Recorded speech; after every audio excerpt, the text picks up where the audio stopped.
ওমা, এই সাধনা করার কারণ কি? এই সাধনা করার একটাই কারণ। কারণটি হলো গোলকপতি যিনি, অনাদি আদি যিনি গোবিন্দ,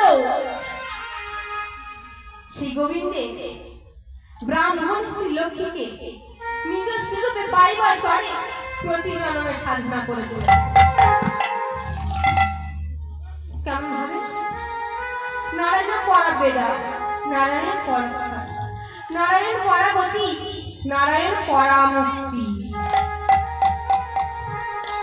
এদিকে কি হচ্ছে মা? বৈকুণ্ঠে নারায়ণের আসল টলমল টলমল করছে। ভগবান আমার বিচলিত হয়ে বলছে, লক্ষ্মী লক্ষ্মী, আজ আজ আমার আসল এত টলমল করছে কেন? মনে হয় এই মনটা কোনো ভক্ত আমার